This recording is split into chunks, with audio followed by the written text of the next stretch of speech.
Welcome back, everybody, to the NFL Today. Jim Nantz from our Fifth Avenue studios here in New York. Coming up next on CBS among our 4 o'clock games, many of you will see the big AFC East matchup between the Dolphins and Colts. Damon Heward gets his first start of the season at quarterback for Miami, replacing an injured Jay Fiedler. Heward was 4-1, filling in for Dan Marino last season. Meanwhile, out in Seattle, Damon's brother, Brock, will start at quarterback for the Seahawks. There he is. He'll be taking on the resurgent Broncos. It's the first time in NFL history 2 brothers have started at quarterback on the same day. There's Warren Moon, celebrated his, 44th birthday last weekend. Today, he starts quarterback for the Chiefs against the winless Chargers. Moon replacing Gerback, who injured his thumb last week. Down in Florida, Steve McNair is warming up, and we get word now he will start for the Titans against the Jags. McNair spraining his right throwing thumb in practice earlier this week, but it will be McNair, not O'Donnell, for Tennessee in the game at Jacksonville, the rematch of last year's AFC title game. Let's get you caught up on what's happened so far. The Ravens have registered today's first victory. They go to 9-4 on the season, holding the Browns to only 5 first downs. Meanwhile, the Steelers, we welcome that audience that watched that game. It's Cordell Stewart. Tied a career high with 3 touchdown passes. He had last accomplished that back in '97. The Jets game has just gone final. It was 17-0 Jets at halftime, then holding on to beat the Bears. Testaverde, 2 touchdown passes today. A wild one between the Rams and the Saints. And this game tied at 24 with 4 minutes to go. However, the Saints have the football, 2nd and goal from the St. Louis 1-yard line. That game all tied, Saints only trailing by a game in the NFC West, and Aaron Brooks has just scored from a yard out. Extra point could give the Saints a 7-point lead. There's the Eagles on an Akers field goal, leading with under 3 minutes to go over the Redskins, 23-20. Washington ball, 2:41 to go. Jeff George has just been hit late. Actually, they're calling that grounding, so the Redskins backed up near their own goal line. Bills and Bucks, 10-point lead for Tampa Bay. Mike Ditka and Jerry Glanville join me here in New York, and let's walk through this one, Mike.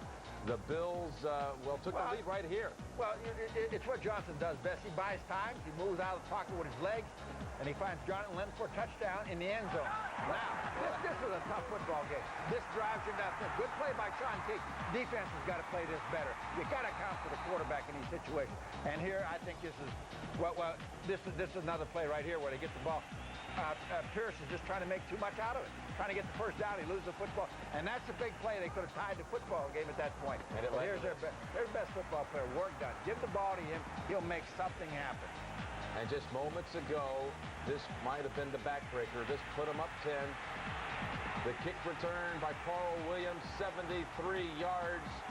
There was a flag, but it was against the Bills, and the return stands. So Tampa leads by 10. We're going to give you some bonus coverage now. We're going to go out to Dick Enberg, Dan Dierdorf, Bonnie Bernstein on the scene in Tampa.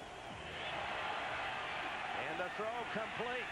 It's to Jeremy McDaniel, who is twisted out of bounds at the 45-yard line, as we welcome those of you who've been watching CBS football action elsewhere. Tampa Bay leading the Buffalo Bills 24-14. And the official on the sideline ruled that McDaniel was in bounds, and so he kept the clock winding, ruled it a forward progress, and the play was over. So the clock continues to run.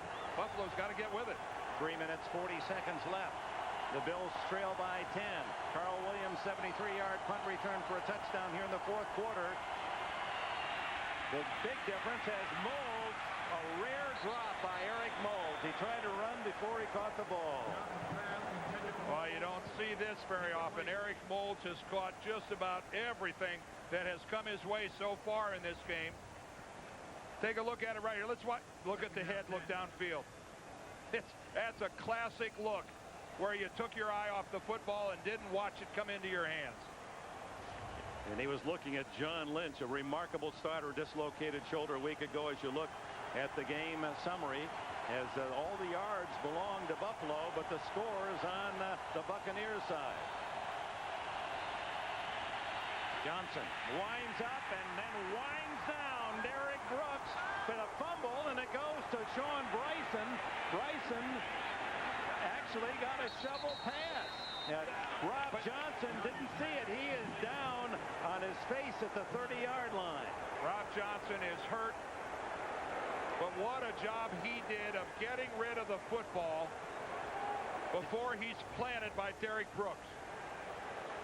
All-out blitz here.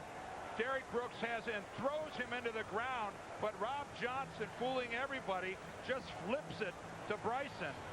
But what, you know, you're not supposed to be able to sling the quarterback like that.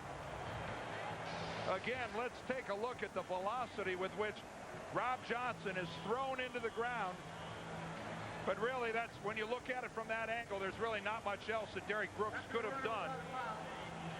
Just unfortunate for Rob Johnson that he hit the ground that hard. But he sure made a heck of a play before he went down. Meanwhile, this remarkable last-ditch effort, and Johnson just down, you know, just the last second making that one play to keep this drive alive and taking the punishment and giving his Bills a chance. Doug Flutie will come in for him. And we talked to him yesterday. I mean, of all the quarterbacks in the league, and they all get beat up, I mean, he gets the biggest medal so far this year. I mean, anything that could be injured, Johnson has suffered it this season. Well, he holds the ball until the last minute. Rob Johnson takes a lot of hits, a lot of them because he will not get rid of the football early. Take a look at the things that have happened to Rob Johnson this season. Keep in mind, he missed 4 games in the middle of the season. We didn't even count the knee injury. Remember the bursa sac that burst, and it was twice the size of a normal knee. A flag is down, and Ed Hockley will sort this out as well. They still attend to Johnson at the 30. Finally have him in a seated position. This flag was not backed by Rob Johnson. I didn't see a flag thrown during the play.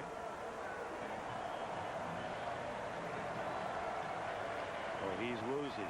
I think when he was thrown down on that body slam, his helmet hit first. Taunting by the defense, number 99. Went into the opposing team's bench area. 15-yard penalty, half the distance to the goal. Warren Sapp using a little extra verbiage, crossing the line, as he did earlier this week, actually a couple days ago, Friday, when he openly criticized Les Steckel, the offensive coordinator, for what he felt was not a good offense, and said he supported Mike Shula, who had been replaced by Steckel. Well, now a lot of the Buccaneer defense is over in the Buffalo sideline, in the bench area, because that's where the play ended. When they ran Bryson out of bounds, it was into the Buffalo bench. I don't think that Warren Sapp was the only Tampa Bay player that was in Buffalo's bench. Look, here's the end of the play. There's Derek Brooks. And there's Warren. So look how quickly that flag comes down. I'm not even sure that was 99. No, that was James Canada, 98. Sapp must have come in later. He had to come in well after that, but you saw the flag before. I don't get that one. Doug Flutie, who warmed up hurriedly in the bullpen, and here comes little Flutie diving at the 10-yard line as Shelton Quarles secures the tackle. 3:02, 3:01 clock running. The Bills do have 3 timeouts, 2-minute warning yet. You know, Dick, I want to go back to how could a flag come in that quickly for taunting? I don't think that couldn't have been. There's got to be another explanation. Second down and 9. Flutie fires, almost intercepted. It was in the arms of Jamie Duncan, who had drifted back in front of Eric Moulds. Flag down.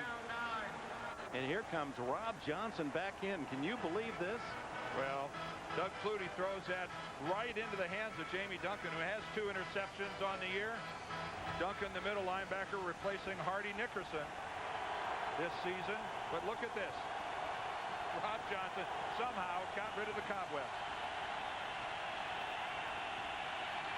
3rd and 9. Now he throws to Peerless Price, who can't get out of the end zone, as he was well secured, pinned in that corner by Donnie Abraham, and they'll take the field goal here. They're going to need one sooner or later, and hope they can get the ball back for a touchdown drive to tie. Yeah, you have to think if this was 4th and a couple of yards, that Wade would probably take the opportunity to try for the touchdown. But at fourth and 9, forget it. You got to take the field goal. Christie missed a 42-yard field goal, hurrying at the end of the first half. This one in a relaxed state, able to pound it through and make it 24-17. All right, a bonus look at that game. We'll keep you posted, but we're getting set for our 4:15 kicks. A couple of other updates. Saints and the Rams. The Brooks touchdown from a yard out gives New Orleans the lead. They could tie the Rams out in the NFC West if New Orleans goes on to win here. And the Eagles trying to hold on. The Redskins, Eddie Murray just missed from 44 yards. A tying field goal. Eagles football with a 3-point lead. Buck 13 remaining in that game. Coming up, our 4:15 kicks. Most of you will see Miami against Indianapolis. It's all headed your way. We'll see you back here at halftime with all the scores and highlights on the NASDAQ.com halftime report.